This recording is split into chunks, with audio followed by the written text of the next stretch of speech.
Doctor صاحب پہلے آپ کہا جا رہا تھا کہ پہلے آپ پہل کریں، وہ کہتے تھے جی ہم نے کمیٹی بنا دی اب آپ پہل کریں، تو پہلے آپ کرتے کرتے ٹرین مس تو نہیں ہو جائے گی؟ دیکھیں، جو ڈائیلاگ کی ضرورت کا احساس تو دونوں طرف ہے، پی ٹی آئی کو بھی ہے، پی ایم ایل این کو بھی ہے، لیکن اس میں پیش رفت اس لیے نہیں ہو رہی کہ دونوں جو ایشوز ہیں، جو چیلنجز ہیں، اس کے بارے میں فلیکسیبلٹی دکھانے کے لیے ابھی ذہنی طور پر تیار نہیں ہوئے ہیں۔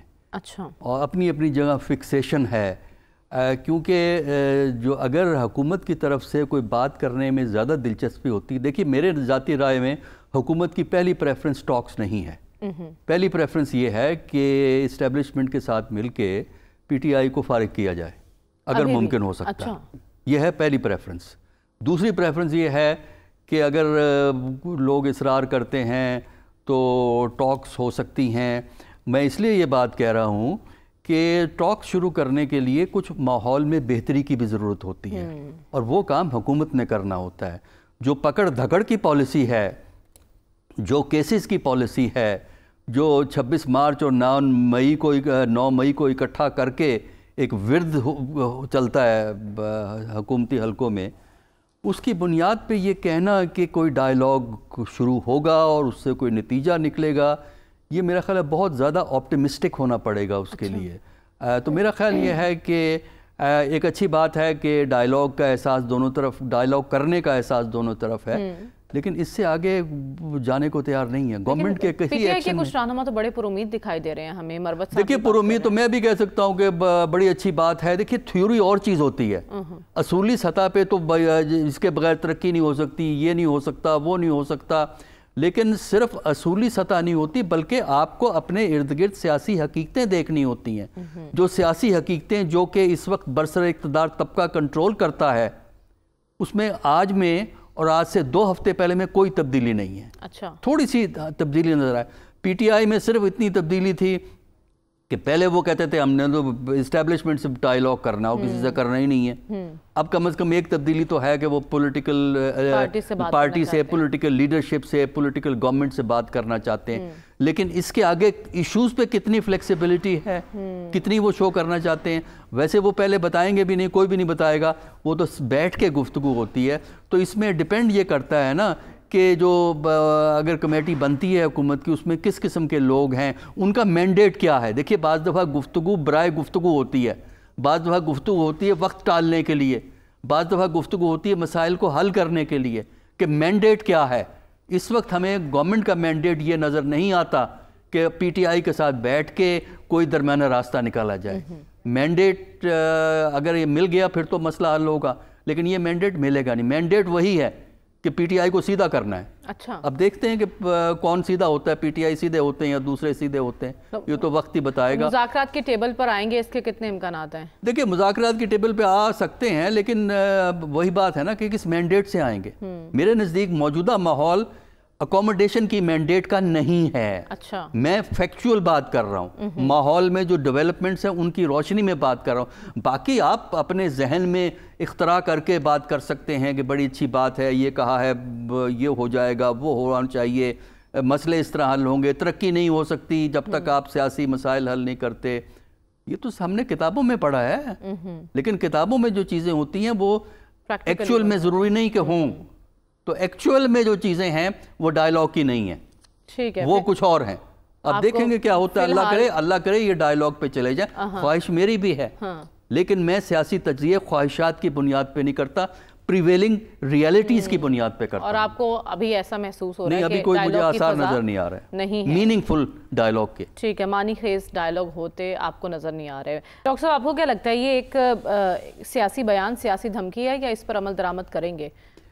دیکھیے جو سول ڈس اوبیڈینس کی بات ہو رہی ہے، میرا نہیں خیال کہ موجودہ کانٹیکسٹ میں یہ مؤثر ہو سکتی ہے، اور اگر سول ڈس اوبیڈینس کی کال دی گئی ہے تو ڈائیلاگ کی آفر بے معنی ہو کے رہ جاتی ہے۔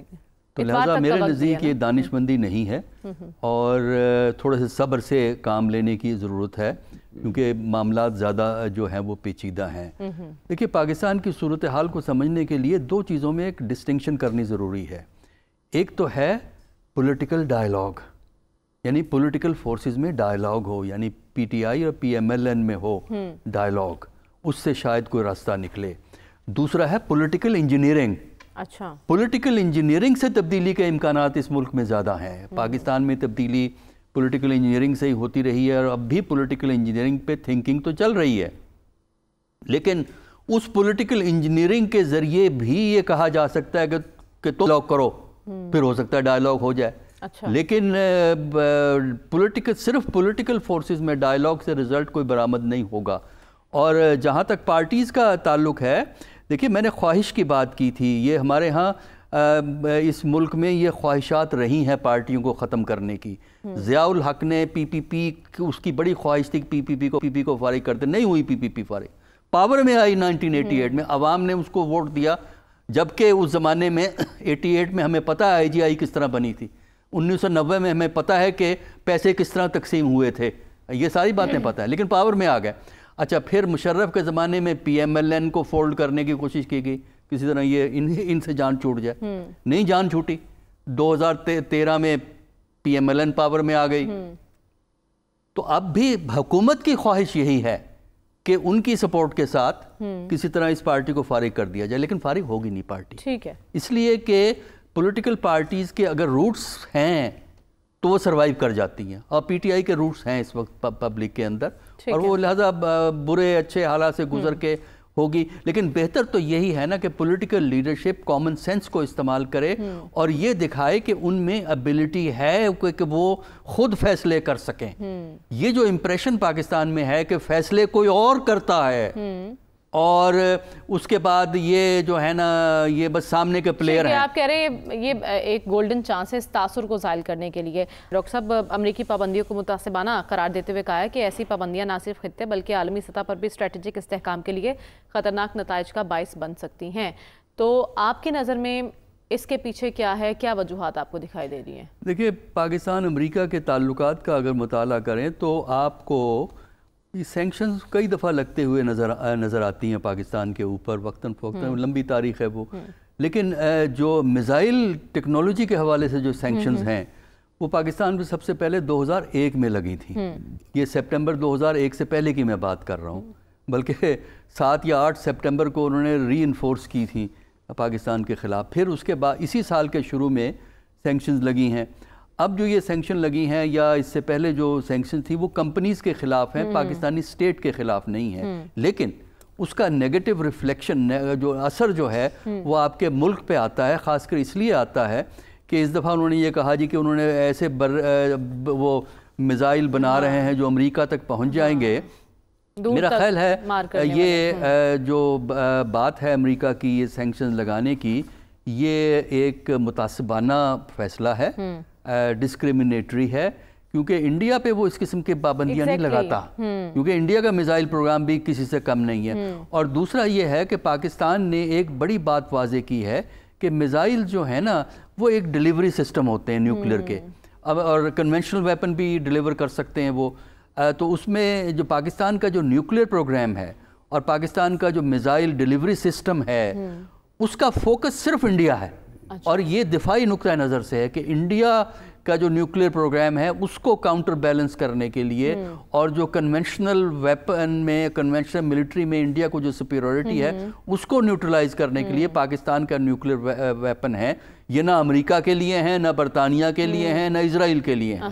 اور یہ صرف پروپیگنڈا کیا جاتا ہے, اور یہ پروپیگنڈا عام طور پہ انڈیا اس لیے کرتا ہے کہ اگر یہ کہا جائے کہ اسرائیل کو خطرہ ہے, امریکہ کو خطرہ ہے, تو امریکہ میں آپ سپورٹ بلڈ کر سکتے ہیں. اور وقت جو ٹائم کی بات ہے آپ نے کی ہے وہ اس ٹائم اہم ہے.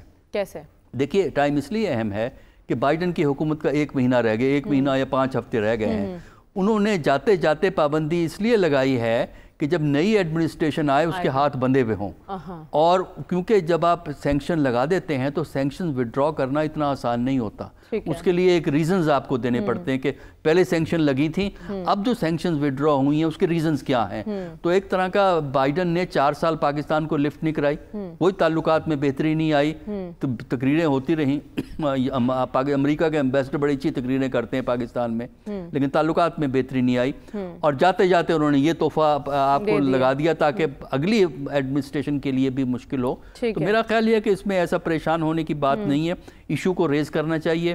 تاکہ انٹرنیشنل لیول پہ امریکہ کے ڈسکریمنیٹری پالیسی کا پتہ لگے. لیکن دوسری طرف جب تک پاکستان خود مختار نہیں ہوتا اقتصادی طور پر، پاکستان کو اس قسم کے رویوں کا برداشت کرنا پڑے گا. ہمیں چاہیے اندرونی طور پہ خلفشار کم کر کے اکانومی کو بہتر کریں. ٹھیک ہے.